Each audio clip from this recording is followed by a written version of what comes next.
दोस्तों, स्मार्ट टेक्नोबिज के इस नए एपिसोड में आपका स्वागत है। दोस्तों, जब मैंने टाइम ट्रैवल का पहला वीडियो रिलीज किया था तब से कई लोगों की रिक्वेस्ट आ रही थी कि मैं एक और वीडियो टाइम ट्रैवल पर बनाऊं। तो आप सबके रिक्वेस्ट के अनुसार काफी रिसर्च के बाद मैं आपके सामने टाइम ट्रैवल से जुड़ी कुछ और अनोखी और रहस्यमय घटनाएं लेकर आया हूं। जिन्होंने टाइम ट्रैवल पर मेरा पहला वीडियो नहीं देखा है वह वीडियो के नीचे डिस्क्रिप्शन में दिए गए लिंक पर क्लिक करके वह वीडियो देख सकते हैं। दोस्तों, टाइम ट्रैवल के पिछले वीडियो के कमेंट्स में कई लोगों ने टाइम ट्रैवल को लेकर अपनी राय दिए थे। कई लोगों का मानना है कि टाइम ट्रैवल संभव है, तो कई लोगों का मानना है कि ऐसा संभव नहीं है। दोस्तों, टाइम ट्रैवल बहुत ही विवादास्पद और जटिल विषय है। ये संभव है या नहीं यह तो भविष्य बताएगा, पर मेरा मानना है कि अगर मनुष्य ठान ले तो कुछ भी असंभव नहीं है। अगर आज से 500 साल पहले कोई बोलता कि मनुष्य आसमान में उड़ सकेगा या मनुष्य चांद पर जा सकेगा तो शायद लोग उसे पागल समझते। लेकिन आज हम न सिर्फ आसमान में बल्कि अंतरिक्ष में भी उड़ान भर सकते हैं और चांद पर भी हम उतर चुके हैं और अब हम मंगल पर जाने की तैयारी कर रहे हैं। लेकिन टाइम ट्रैवल अभी भी हमसे कोसों दूर है, पर आज भी कुछ लोग ऐसे हैं जो इस बात का दावा करते हैं कि टाइम ट्रैवल संभव है और उन्होंने टाइम ट्रैवल किया भी है। तो आज मैं आपको ऐसे ही लोगों और घटनाओं के बारे में बताऊंगा जो ये दावा करते हैं कि उन्होंने टाइम ट्रैवल किया है। लेकिन ये दावे कितने सच हैं ये तो नहीं कहा जा सकता, पर यह घटना इतनी प्रसिद्ध है कि इन्होंने एक दंत कथा का रूप ले लिया है। तो दोस्तों, आइए जानते हैं इन घटनाओं के बारे में। नंबर 1 पर है रुडोल्फ फेन्ज। 1951 के मध्य जून में न्यूयॉर्क के टाइम्स स्क्वायर पर रात के 11 बजे अचानक से एक व्यक्ति सड़क के बीचों बीच प्रकट हो जाता है। इस व्यक्ति ने 18वीं सदी की वेशभूषा वाले कपड़े पहने हुए थे और वहां मौजूद लोगों की तरह ही वह व्यक्ति भी अपनी वहां मौजूदगी से हैरान था। इससे पहले कि वह व्यक्ति और वहां मौजूद लोग कुछ समझ पाते, तेजी से आ रही एक टैक्सी से उस व्यक्ति की टक्कर हो गई और उस सड़क हादसे में उसकी मौत हो गई।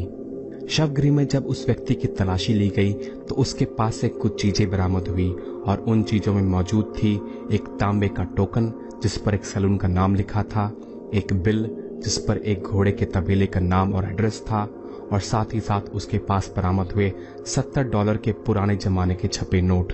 और इसके अलावा उसके पास था एक बिजनेस कार्ड जिस पर नाम था रुडोल्फ फेन्ज और एड्रेस था 5th एवेन्यू, और इसके साथ साथ उसके पास थी एक चिट्ठी जिस पर 1876 का स्टैंप लगा हुआ था।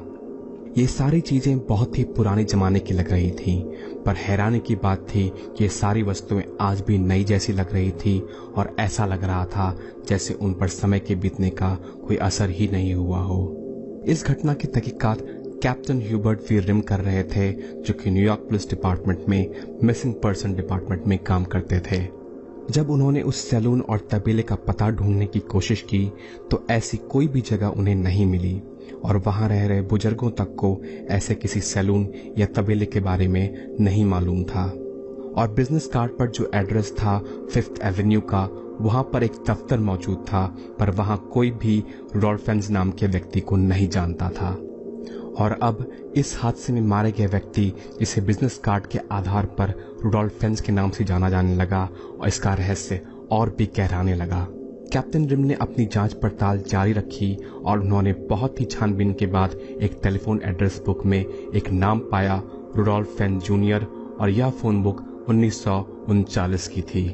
जब कैप्टन रिम इस टेलीफोन के एड्रेस पर पूछताछ करने गए तो उन्हें मालूम हुआ कि इस नाम का व्यक्ति 5 साल पहले ही मर चुका है और उसकी विधवा पत्नी फ्लोरिडा में रहती है। कैप्टन रिम फ्लोरिडा पहुंचकर उस बेवा से मिलने गए और वहां जो उन्हें मालूम हुआ वह और भी चौंकाने वाला था। रुडोल्फ फेन्ज जूनियर की विधवा ने बताया कि रुडोल्फ फेन्ज जूनियर के पिता का नाम था और वह 29 साल की उम्र में 1876 में अचानक गायब हो गए थे। वह एक शाम को सड़क पर घूमने निकले थे और उसके बाद उन्हें किसी ने नहीं देखा। जब कैप्टन रिम ने 1876 की पुलिस की लापता लोगों की फाइल देखी तो उन्होंने पाया कि वह औरत जो बोल रही थी वह बिल्कुल सच था, और इस फाइल में जिस व्यक्ति का जिक्र किया गया था उसका हुलिया और वेशभूषा हूबहू उस व्यक्ति से मिलता था जिसकी सड़क हादसे में मौत हुई थी। कैप्टन रिम की जांच पड़ताल से जो सामने आ रहा था वह साफ साफ एक टाइम ट्रैवल की एक घटना की ओर इशारा कर रहा था, जिसमें एक व्यक्ति किसी तरह से अपने समय से 75 साल आगे चला आया था, जहां उसकी हादसे में मौत हो गई थी। पर कैप्टन रिम को शायद यह पता था कि उनकी बातों पर कोई विश्वास नहीं करेगा और इसलिए उन्होंने अपनी खोज को किसी भी सरकारी दस्तावेज में दर्ज नहीं किया और वह केस अनसुलझा ही छोड़ दिया। और यह कहानी तब से एक टाइम ट्रैवल की शहरी दंत कथा के रूप में प्रचलित है। लेकिन कुछ आलोचकों का कहना है कि यह कहानी दरअसल एक काल्पनिक कहानी से उत्पन्न हुई है, जो जैक फिनी द्वारा लिखा गया था और कॉलियर मैगजीन की श्रृंखला आई एम स्कैर्ड में 15 सितंबर 1951 को प्रकाशित किया गया था। लेकिन 2007 के बर्लिन न्यूज आर्काइव के रिसर्चर्स ने एक लेखागार से एक अखबार ढूंढ निकाला जो अप्रैल 1951 की है, जिसमें इस घटना को समाचार के तौर पर छापा गया है और यह अखबार जैक फिनी की कहानी से 5 महीने पहले छापा गया था। अब इस कहानी में कितनी सच्चाई है यह कहना तो मुश्किल है, पर यह टाइम ट्रैवल की एक अनोखी घटना बनकर रह गई है। नंबर 2 पर है एंड्रयू कार्लसन। 28 जनवरी 2003 को न्यूयॉर्क पुलिस ने एक व्यक्ति को गिरफ्तार किया जिसका नाम एंड्रयू कार्लसन था। उस पर आरोप था कि उसने इनसाइडर ट्रेडिंग के जरिए गैर कानूनी तरीके से शेयर मार्केट से लाभ कमाया है। एंड्रयू कार्लसन ने शेयर मार्केट में $800 से शुरुआत किया और उसने 126 बहुत ही जोखिम भरे दांव खेले, जिसमें उसने सिर्फ 2 हफ्तों में $35 करोड़ कमा लिया। और इसी वजह से एंड्रयू कार्लसन जांचकर्ताओं की नजर में आ गया, क्योंकि अच्छे से अच्छा शेयर कारोबारी भी इतने कम समय में इतना मुनाफा नहीं कमा सकता था। और जांचकर्ता ये मानने को तैयार नहीं थे कि एंड्रयू कार्लसन के साथ जो हो रहा है वह मात्र एक संयोग है। इसलिए उसे गिरफ्तार करके पूछताछ के लिए बुलाया गया। पूछताछ के दौरान पुलिस यह आशा कर रही थी कि उन्हें किसी बड़े इनसाइडर ट्रेडिंग गिरोह का पता चलेगा, लेकिन इसके उलट उन्हें एक हैरान कर देने वाली बात पता चली। एंड्रयू कार्लसन अपने 4 घंटे के बयान में बताया कि वह भविष्य से आया है और वह सन 2256 से आया था। उसने कहा कि उसने इतिहास की किताबों में पढ़ा था कि इस वर्ष में शेयर बाजार में बहुत उथल पुथल थी और वह इस बात का फायदा उठाना चाहता था। और उसने बताया कि उसने किताबों के जरिए यह पता लगा लिया था कि कौन से शेयर इस साल में अच्छा कर रहे थे और उसने वही शेयर खरीदे। और सब कुछ सामान लगे, इसलिए जानबूझकर उसने 1-2 शेयर में नुकसान भी लिया, लेकिन वह इस मकसद में नाकाम रहा और पकड़ा गया। उसने पुलिस वालों से कहा कि अगर उसे छोड़ दिया जाए तो वह उन्हें यह बता देगा कि उसामा बिन लादेन कहाँ छुपा है और एड्स का इलाज कैसे किया जा सकता है। पुलिस वालों को उसकी बात पर विश्वास नहीं हुआ और वह उसे पागल समझने लगे, लेकिन जैसे ही उसे बेल पर रिहा किया गया वह हमेशा के लिए गायब हो गया और फिर कभी नहीं देखा गया। यह कहानी कितनी सच है यह नहीं कहा जा सकता, पर इस कहानी को कई अखबारों ने छापा है और यह भी कहा गया है कि एंड्रयू कार्लसन ने अमेरिका की इराक पर हमला करने की तारीख की सटीकता से भविष्यवाणी की थी। नंबर 3 पर है द बोल स्ट्रीट टाइम स्लिप। इंग्लैंड के लिवरपूल में एक ऐसी जगह है जो टाइम ट्रैवल में रुचि रखने वालों के लिए एक कौतूहल का विषय बन गया है। कहा जाता है यहाँ कई लोगों ने चलते चलते टाइम ट्रैवल का अनुभव किया है। इस जगह की खास बात यह है कि यहाँ पर लोग चलते चलते अचानक 1950 या 1960 के दशक में पहुंच जाते हैं। कई लोगों का कहना है कि जब वे सड़क पर चल रहे थे तो अचानक से यहाँ का माहौल बदल गया। सड़कों पर उन्हें पुराने जमाने की गाड़ियां दिखने लगी और उन्होंने ऐसी दुकानें देखी जो आज से पहले उन्होंने नहीं देखी थी, और उनके आसपास चल रहे लोगों के कपड़े भी पुराने समय के होते थे। यह अनुभव इस सड़क पर कई लोगों को हुआ है और सब एक जैसा ही अनुभव बताते हैं, और सभी लोगों का कहना है कि यह अनुभव कुछ समय तक रहता है और इससे पहले कि वह कुछ समझ पाए वह वर्तमान समय में वापस चले आते हैं। टाइम ट्रैवल के समर्थक इसे टाइम स्लिप कहते हैं, तो वहीं इसके आलोचक इसे मास हेलुसिनेशन यानी कि लोगों का भ्रम कहते हैं। नंबर 4 पर है मॉन्टॉक प्रोजेक्ट।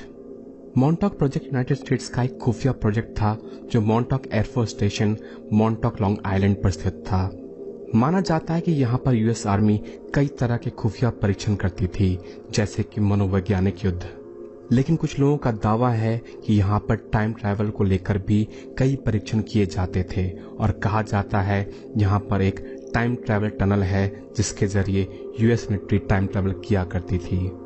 मोंटाग प्रोजेक्ट तब लोगों के सामने आया जब दो लोग अल बिलेक और प्रेस्टन निकोलस ने यह दावा किया कि वे इस प्रोजेक्ट पर काम कर चुके हैं और इस प्रोजेक्ट पर काम करने के बाद उनकी याददाश्त मिटा दी गई थी, लेकिन अब उन्हें वो बातें धीरे धीरे याद आ रही हैं। इनमें से अल बिलेक एक इलेक्ट्रिकल इंजीनियर थे तो प्रेस्टन निकोलस के पास पैरासाइकोलॉजी, साइकोलॉजी और इलेक्ट्रिकल इंजीनियरिंग की डिग्री है। इन दोनों का कहना है कि ये कई टाइम ट्रैवल की घटनाओं के गवाह रहे हैं और इतना ही नहीं, इस जगह का इस्तेमाल एलियंस के साथ संपर्क साधने के लिए भी किया जाता था। नंबर 5 पर है बिली मेयर्स। बिली मेयर्स स्विट्जरलैंड के नागरिक हैं जो इस बात का दावा करते हैं कि वह एलियन के संपर्क में हैं। उनका कहना है कि वह एक एलियन प्रजाति नॉर्डिक एलियन के संपर्क में है जो कुछ मनुष्यों की तरह ही दिखते हैं, और अपने दावे के रूप में उन्होंने कई तस्वीरें भी प्रस्तुत किए हैं जो उनका दावा है कि उन एलियंस के स्पेसशिप की हैं। और उनका यह भी दावा है कि उन एलियन जीवों की मदद से उन्होंने टाइम ट्रैवल भी किया है और उन्होंने समय में पीछे जाकर डायनासोर का युग भी देखा है और वह ईसा मसीह से भी मिलकर आए हैं। तो दोस्तों, ये थी टाइम ट्रैवल से जुड़ी कुछ अनोखी घटनाएं। टाइम ट्रैवल के बारे में आपकी क्या राय है, कमेंट्स में जरूर लिखें। आशा करता हूं दोस्तों आपको ये वीडियो पसंद आया होगा।